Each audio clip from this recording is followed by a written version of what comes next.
بسم اللہ الرحمن الرحیم۔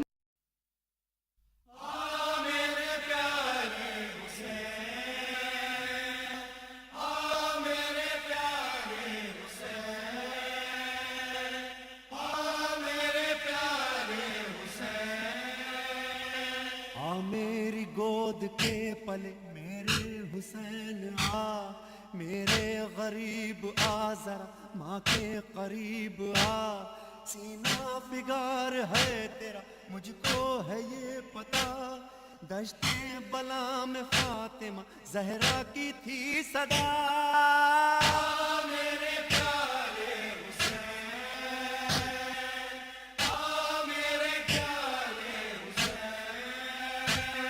کس نے میرے جگر پہ یہ خنجر چلا دیا، کس نے میرے حسین کو پانی نہیں دیا، خود چل کے کیوں نہ گیا دریا کو کیا ہوا، ایک بار ماں پکار کے گودی میں لیٹ جا۔ میرے پیارے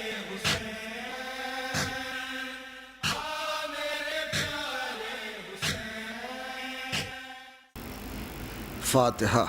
بسم اللہ۔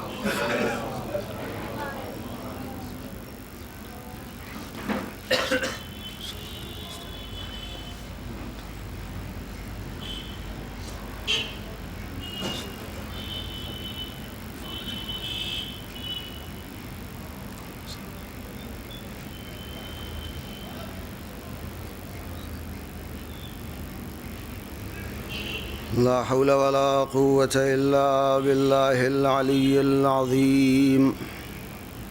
أعوذ بالله من الشيطان الرجيم. بسم الله الرحمن الرحيم.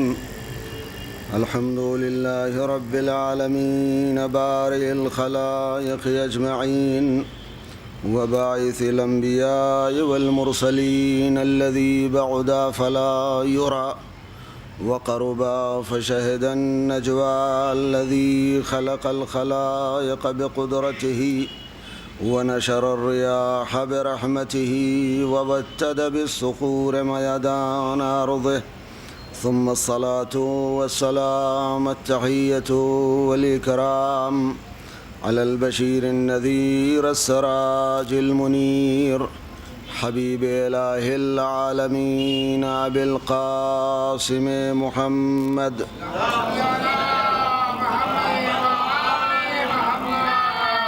وعلى آله الطيبين الطاهرين المعصومين المظلومين، ولعنة الله على أعدائهم وغاصبي حقوقهم ومنكري فضائلهم من الآن إلى قيام يوم الدين. أما بعد، فقد قال الله الحكيم في كتابه الكريم وقوله الحق. بسم الله الرحمن الرحيم.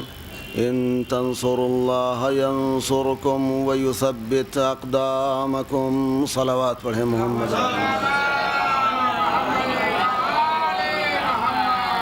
آپ حضرات سے گزارش ہے کہ ایک مرتبہ سورہ الحمد و 3 مرتبہ سورہ اخلاص کی تلاوت فرما کر مرحومہ سیدہ فاطمہ بیگم، مرحومہ سیدہ عذرا بیگم، مرحوم مرزا ظفر علی بیگ، مرحومہ سیدہ آمنہ بیگم اور مرحوم سید مصطفیٰ حسن کی ارواح کو شاد فرما دیں. بسم اللہ.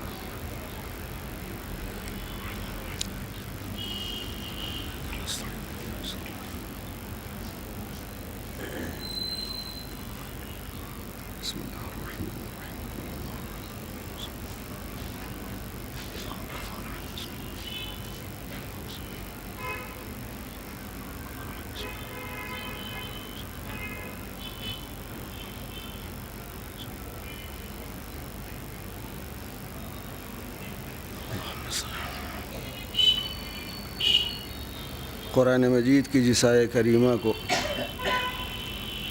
آپ حضرات کے سامنے تلاوت کیا ہے، یہ سورہ مبارک محمد کی آیت ہے صلی اللہ علیہ وآلہ وسلم.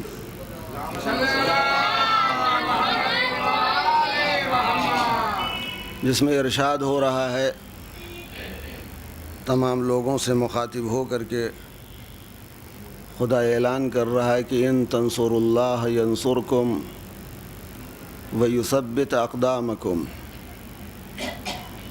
اگر تم لوگ اللہ کی مدد کرو گے تو اللہ تمہاری مدد کرے گا اور تمہیں ثابت قدم رکھے گا۔ یہ قرآن مجید ہے جس میں کسی کو کوئی اعتراض نہیں ہے، ہر مسلمان کا اس پر ایمان ہے کہ اللہ کی آخری کتاب ہے، اس کے بعد کوئی کتاب نازل نہیں ہوئی اور نہ ہوگی۔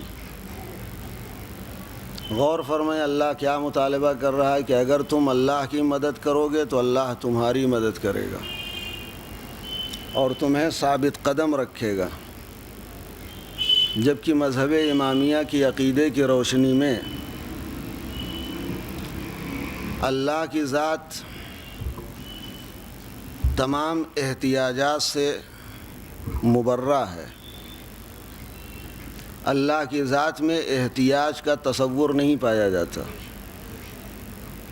ہم یہ سوچ بھی نہیں سکتے خداوند عالم کے بارے میں کہ اللہ کو کسی چیز کی ضرورت ہوگی، بلکہ اللہ غنی مطلق ہے۔ آپ سورہ توحید میں روزانہ تلاوت کرتے ہیں اللہ الصمد، صمد کے معنی ہوتے ہیں بے نیاز۔ اللہ تمام چیزوں سے، تمام لوگوں سے، تمام مخلوقات سے بے نیاز ہے۔ یہ ہمارا عقیدہ ہے مذہب امامیہ کا کہ اللہ کو کبھی بھی کسی وقت بھی کسی کی ضرورت نہیں ہے۔ ان اللہ علی کل شیء قدیر، اللہ ہر چیز پر قادر ہے۔ جب اللہ کے یہاں احتیاج کا تصور نہیں ہے تو اللہ نے کیوں بندوں سے مطالبہ کیا کہ ان تنصر اللہ ینصرکم، اگر تم اللہ کی مدد کرو گے تو اللہ تمہاری مدد کرے گا اور تمہیں ثابت قدم رکھے گا؟ کیا مطلب ہے اس کا؟ بلکہ یہی نہیں، دوسری جگہ پر بھی ارشاد ہوتا ہے سورہ بقرہ کی 245ویں آیت میں کہ من ذا الذی یقرض اللہ قرضا حسنا فیضاعفہ لہ اضعافا کثیرا، کون ہے تم میں سے جو اللہ کو قرض الحسنہ دے؟ ایک جگہ اللہ اپنے بندوں سے نصرت کا مطالبہ کر رہا ہے اور دوسری جگہ یہ ارشاد فرما رہا ہے کون ہے جو اللہ کو قرض الحسنہ دے؟ کیا اللہ کو قرضے کی ضرورت ہے؟ جبکہ عقیدہ ہمارا یہ کہہ رہا ہے کہ اللہ کو کسی کی ضرورت نہیں ہے، کسی چیز کی ضرورت نہیں ہے، کسی وقت اور کسی زمانے میں اللہ کو ضرورت نہیں ہے۔ تو اس کا کیا مطلب ہے کہ اللہ ایک جگہ نصرت کا مطالبہ کر رہا ہے کن سے؟ بندوں سے۔ بندے کون؟ جو سر سے پاؤں تک محتاج، اور مطالبہ کون کر رہا ہے؟ غنی مطلق، جو کسی کی کس کو ضرورت نہیں ہے۔ خلاق کائنات جو غنی مطلق ہے، تمام دنیا سے بے نیاز ہے، وہ مطالبہ کر رہا ہے ان لوگوں سے جو بانیاز ہیں، جن کو قدم قدم پر ہر چیز کی اور کسی نہ کسی سہارے کی ضرورت پڑتی ہے۔ اللہ ایسے لوگوں سے مطالبہ کر رہا ہے، وہ بھی نصرت کا۔ تو اس کا کیا جواب ہو سکتا ہے کہ اللہ جب غنی مطلق ہے تو اس نے بندوں سے مطالبہ نصرت کیوں کیا؟ اللہ کو نہ نصرت کی ضرورت ہے، اللہ کو نہ قرضے کی ضرورت ہے، بلکہ دنیا کی جھولیاں وہ بھرتا ہے، لوگوں کے قرضوں کو وہ ادا کرتا ہے خزانے غیب سے۔ اور یہاں پہ آیت نے بڑھ کے کہا کون ہے جو تم میں سے جو اللہ کو قرض الحسنہ دے؟ اگر کوئی دے گا فَيُضَاعِفَهُ لَهُ أَضْعَافًا كَثِيرًا، تو اللہ اس کو کئی گنا برابر کرے گا، بڑھائے گا۔ تو ہمارا عقیدہ تو بالکل واضح ہے مذہب امامیہ کا، شیعہ کا، کہ اللہ کو نہ قرضے کی ضرورت ہے نہ نصرت کی ضرورت ہے۔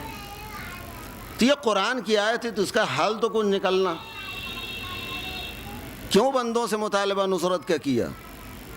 اس کا جواب مختصر سے اور بغیر آپ کا وقت صرف کیے ہوئے دو جملوں میں عرض کر دوں کہ اللہ نے اس کائنات میں کچھ مخلوقات کو ایسا پیدا کیا، کچھ ہستیوں کو اس دنیا میں اللہ نے بھیجا جن سے وہ بے پناہ لگاؤ رکھتا ہے،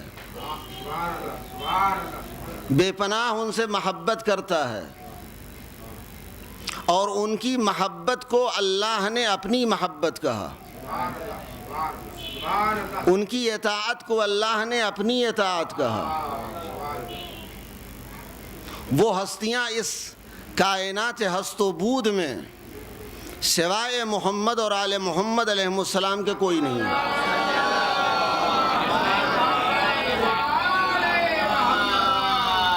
یہ وہ شخصیتیں ہیں، یہ وہ ذوات مقدسات ہیں کہ جن کو اللہ نے وسیلہ برکت بنا کر کے اس دنیا میں بھیجا ہے۔ اللہ نے ان ذوات کو اس دنیا میں بھیجا تاکہ ان کے وسیلے سے برکتیں اللہ کے ہم پر نازل ہوں۔ اور یہ میں اپنی طرف سے جملے نہیں عرض کر رہا ہوں، یہ روایات کی روشنی میں ہیں۔ آپ زیارت جامع کبیرہ پڑھتے ہیں اور پڑھیے، اور اس میں بھی فقرے آپ کو ملیں گے۔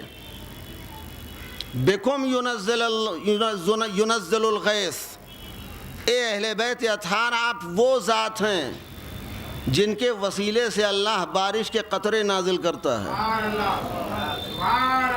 جن کے صدقے میں اللہ اپنی نعمتوں کی برسات کرتا ہے بندوں پر۔ اس کا مطلب کچھ ذوات اللہ نے اس دنیا میں ایسی بھیجی ہیں کہ جن سے اللہ بے پناہ پیار و محبت کرتا ہے، لہذا ان کی محبت کو اپنی محبت کہا۔ اور اسی زیارت جامع کبیرہ میں یہ فقرہ بھی آپ کو ملے گا، من اطاعکم فقد اطاع اللہ ومن عصاکم فقد عصى اللہ ومن احبکم فقد احب اللہ ومن ابغضکم فقد ابغض اللہ۔ آپ اہل بیت کو مخاطب ہو کر کے ان سے یہ جملے اپنی زبان سے دہراتے ہیں کہ اے اہل بیت، آپ کی محبت اللہ کی محبت، آپ کی اطاعت اللہ کی اطاعت ہے، آپ سے محبت اللہ کی محبت، آپ کی نافرمانی اللہ کی نافرمانی، آپ کی دشمنی اللہ کی دشمنی ہے۔ جب یہ اصول طے ہو گیا کہ اہل بیت کی اطاعت اللہ کی اطاعت ہے، اہل بیت کی محبت اللہ کی محبت ہے، اللہ اہل بیت کی دشمنی اللہ کی دشمنی ہے، تو اسی طریقے سے اہل بیت کی نصرت اللہ کی نصرت ہے۔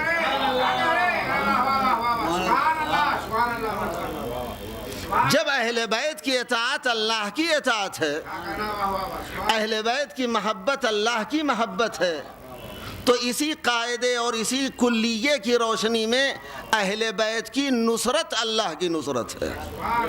اللہ کو ہماری نصرت کی ضرورت نہیں ہے، آپ اہل بیت کی نصرت کریں گویا آپ اللہ کی نصرت کر رہے ہیں۔ تو عزیزان گرامی، جو سوال میں نے یہاں پہ اٹھایا تھا اللہ کے سلسلے میں کہ اللہ کی ذات وہ ہے جس کو کسی کی ضرورت نہیں ہے، لہذا ثابت یہ ہوا کہ اہل بیت کی نصرت اللہ کی نصرت، تو پھر وہی سوال یہاں آ کر کے پیدا ہوتا کہ اہل بیت کو بھی ہماری نصرت کی ضرورت ہے۔ وہ جو کائنات کی مشکل کشائی کرتے ہوں، جو بے سہاروں کو سہارا دیتے ہوں، جو دنیا کی جھولیاں بھرتے ہوں، وہ ہم جیسے ناتواں اور کمزوروں کی ان کی ضرورت ہوگی ان کو؟ کیا اہل بیت کو ہماری ضرورت ہے؟ یہ بھی ایک سوال ہے یہاں پر عزیزو ہے، اور یہ بھی روایت کی روشنی میں امیر کائنات خالق نہج البلاغہ علی ابن ابی طالب علیہ السلام،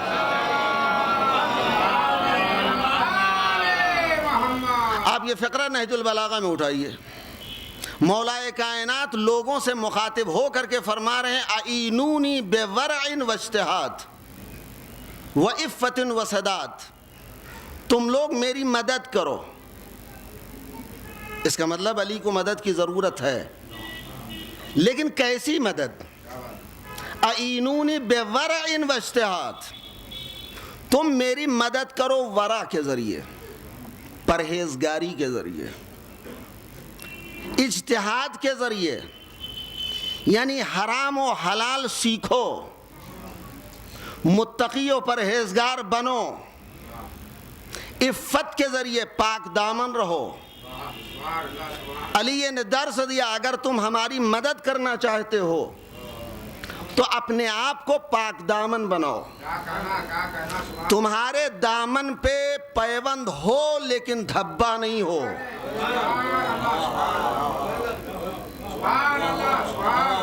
تمہارے دامن پہ دھبا نہ ہو، پیوند ہو۔ اگر تم عفیف ہو، پاک دامن ہو، تو گویا تم علی کی نصرت کر رہے ہو، مدد کر رہے ہو۔ علی کو پیسوں کی ضرورت نہیں ہے، پیسوں کا مطالبے سے اس کی مدد، علی کی مدد نہیں کرنی ہے ہم کو۔ ہم علی کی اور اہل بیت اطہار کی اگر مدد کرنا چاہتے ہیں تو علمی میدان میں آگے آئیں، متقی بنتے چلے جائیں، پاک دامن بنتے چلے جائیں۔ اور چوتھی چیز جو امیر المومنین نے اپنے جملے میں ارشاد فرمائی ہے وسداد، سچے بنو، ہمیشہ سچ کا ساتھ دو، حق بولو۔ اور یہاں تک ارشاد فرمایا قل الحق ولو علی نفسک، حق بولو چاہے تمہاری نقصان ہی میں کیوں نہ ہو، حق بات کرو چاہے تمہارے باپ کے نقصان میں کیوں نہ ہو۔ تو امیر المومنین نے جو نصرت کا مطالبہ کیا ہے بے ورع، پرہیزگاری کے ذریعے، ہم جتنا متقی بنتے چلے جائیں گے اتنی ہی علی کی مدد ہوتی چلی جائے گی، ہم جتنا علمی میدان میں ترقی کریں گے اتنی ہی اہل بیت اطہار کی مدد ہوگی، ہم جتنے مسائل حلال و حرام کو سیکھیں گے اتنی ہی اہل بیت کی مدد ہوگی، ہم جتنے ہی اپنے دامن کو دھبوں سے بچائیں گے اتنی ہی اہل بیت اطہار کی مدد ہوگی۔ ہم ایسا بنیں کہ دشمن دور سے کہے ہاں یہ علی والا ہے، ہمیں چیخنے کی ضرورت نہ ہو کہ ہم علی والے ہیں۔ کمال یہ نہیں ہے کہ ہم اعلان کریں، کمال یہ ہے کہ دنیا دیکھ کے کہے کہ یہ علی والا ہے۔ صلوات پڑھیں محمد اور آل محمد علیہ وسلم۔ ہم جتنا اہل بیت اطہار کی محبت میں غرق ہوتے چلے جائیں گے اور جتنے حرام و حلال کو سیکھتے چلے جائیں گے اتنی ہی اہل بیت اطہار کی مدد ہوگی۔ اب ہم کو اگر زندگی گزارنا ہے اس کائنات میں تو ہمیں نمونہ بنانا پڑے گا اہل بیت کی زندگیوں کو، ان کی سوانح حیات کو اپنی نگاہوں کے سامنے رکھیں، ان کی زندگیوں کو اپنی نگاہوں کے سامنے رکھیں اور ہم زندگی گزاریں۔ امیر کائنات کی زندگیاں اٹھائیے آپ، علی نے کس دور میں زندگی گزاری اور کن حالات میں زندگی گزاری ہے، انسان سوچ نہیں سکتا۔ جو زندگی امیر المومنین نے گزاری ہے ہم 1% بھی اس پر عمل کرنے کی ہمت نہیں رکھتے۔ جس کو آج کے زمانے میں 3rd کلاس یا 4th کلاس کی زندگی کہی جاتی ہے وہ زندگی علی نے گزاری ہے۔ چنانچہ امیر المومنین خود فرماتے ہیں میرے پیرہن پہ اتنے پیوند لگ گئے ہیں کہ اب مجھے درزی کے پاس لے جاتے ہوئے حیا آ رہی ہے۔ کہاں ہے دنیا؟ یہ درس ہے علی کی زندگی ہمارے لیے۔ ہمارے پیرہن پہ اتنے پیوند لگے ہیں کہ اسے درزی کے پاس لے جاتے ہوئے مجھے حیا آ رہی ہے۔ امیر المومنین نے دعوت کا اہتمام کیا، کچھ لوگوں کو اپنے بیت الشرف پہ دعوت دی، لوگ آئے، انتظام کیا، اہتمام کیا۔ خلافت کا دور تھا حضرت کے، دسترخوان چنا گیا، لوگ دسترخوان کے اطراف بیٹھ گئے، کھانا لگا ہوا، امیر المومنین نے فرمایا بسم اللہ، چاہنے والوں نے کہا مولا آپ بھی بسم اللہ شروع کیجئے۔ اتنے میں امیر المومنین نے آواز دی میرے لال حسن میرا کھانا لے آؤ۔ لوگ دسترخوان پہ بیٹھے ہوئے ہیں اور حیرت زدہ ہیں، کھانا رکھا ہوا ہے، دسترخوان چنا ہوا ہے، اہتمام کیا ہے، اب الگ سے غذا منگا رہے ہیں، کھانا منگوا رہے ہیں۔ تاریخ کہتی امام حسن ایک سینی میں، ایک طبق میں ایک گٹری لے آئے، ایک تھیلا لے آئے، امیر المومنین نے اپنے سامنے رکھا اور وہ تھیلا سیل تھا۔ امیر المومنین نے اپنے ہاتھوں سے اس سیل کو کھولا ہے اور نکالا ہے تو جو کی سوکھی روٹی نکالی۔ یہ نمونہ ہے ہمارے لیے، امیر المومنین نے اس میں سے جو کی سوکھی روٹی نکالی اور اب اس کو تناول فرمانے لگے۔ لوگ ہاتھ روکے ہوئے بیٹھے ہیں، کوئی کھانا نہیں کھا رہا ہے، سب حیرت زدہ ہیں، یہ کیا ماجرا ہے؟ علی خلیفہ وقت ہیں، امام وقت ہیں، حجت خدا ہیں، انواع و اقسام کی غذائیں یہاں پر آمادہ کیا ہمارے لیے، اور اپنے لیے جو کی سوکھی روٹی۔ چاہنے والے نے سوال کیا، یا علی، ایک تو یہ جو کی سوکھی روٹی اور اس کو آپ نے اتنے اہتمام سے رکھا، سیل کر دیا ہے، وجہ کیا ہے؟ سبب کیا ہے؟ ہماری جان قربان علی ابن ابی طالب کی ذات پر واقعاً یہ روایتیں پڑھنے کے بعد آنکھوں میں آنسو آ جاتے ہیں۔ وجہ کیا ہے مولا؟ آپ نے جو کی سوکھی روٹی کو سیل کر کے رکھا ہے، مہر لگا کے رکھی ہے۔ امیر المومنین نے فرمایا ہاں، وجہ اس کی یہ ہے کہ ہماری بچیاں گھر میں رہتی ہیں، ہمیں جو کی سوکھی روٹی کھاتے ہوئے جب دیکھتی ہیں تو مجھے خوف ہے کہ ہماری بچیوں میں سے کوئی اس جو کی سوکھی روٹی پر گھی نہ لگا دے۔ اس خوف سے علی سیل کر کے رکھتے ہیں اپنی غذا کو۔ کیوں؟ وجہ کیا ہے؟ اس لیے کہ گھی لگتے ہی وہ روٹی جو ہے وہ نرم ہو جائے گی، لذت میں فرق آ جائے گا۔ علی اس ذات کا نام ہے جو لذیذ غذاؤں سے پرہیز کرتا ہے۔